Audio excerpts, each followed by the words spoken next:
vai morrer, vai morrer. So that translated like, you gonna die. Gilbert's ready. Gilbert's ready. He's got the attitude. He's got the ground game. He's got the team. What's up? My name's Demitri, head coach over at the Bears Den in BJJ and MMA in Taichung. I'm here with Tarek, and we're deep in the mountains of Miaoli to do a little work up here. Rest and relaxation and working. So we got the Burns Magny fight, UFC 283. Big fight in the welterweight. Burns number 5, Magny number 12. But more than a gatekeeper, Magny's got good range. He's tough as. Burns with the right hand into the body lock. Very nice. Set up for the takedown. Always strike before you go for your takedowns out there, guys. Don't just try to come right inside. Head's low, hip pressure. Here, watch Burns' right knee staying close to the hips. Stuck in half guard, taking his time. Head's low. And Magny's got some wrist control, which is nice. Burns keeps his head tight and in the middle. Hips, passing the guard, stepping high. Looking for a mount here. But Magny uses his butterflies, real nice. Ooh, nice little cartwheel pass. Oh, and that was a beautiful guard pass right there. Very nice. So here it looks like he's wrapping up a cradle. Right, he's got the top leg on the cradle. Might try to step over.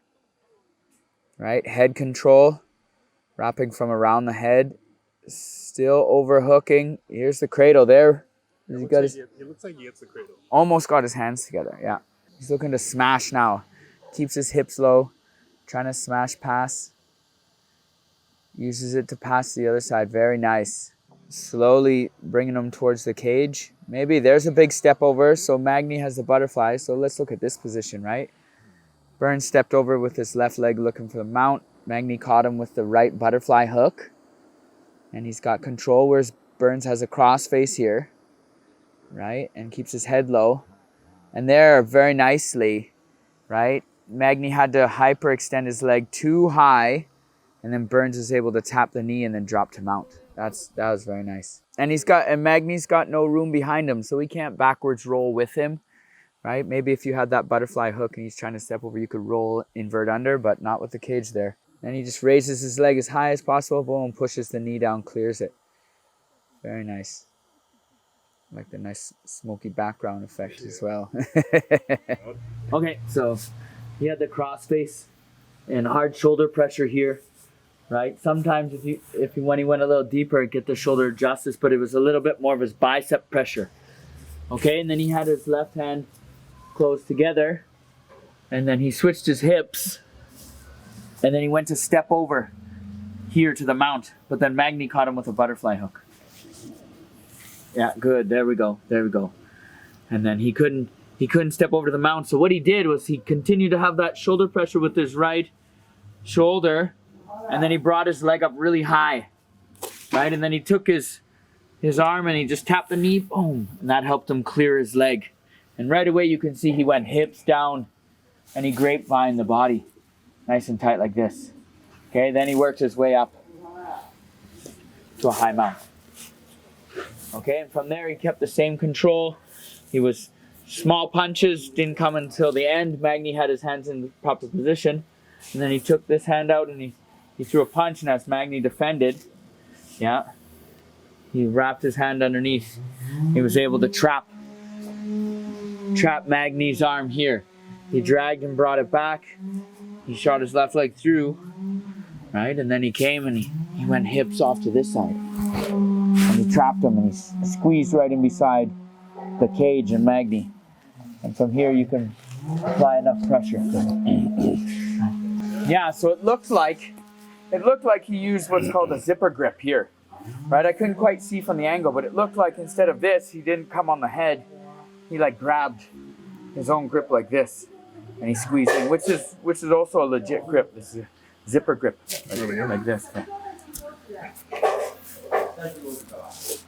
like this. Hands in, because a lot of the focus once you switch your hips is from your head. My head pushing in. So my head and my neck is going to give pressure on the tricep back of the arm there. Some positions like the gift wrap from here.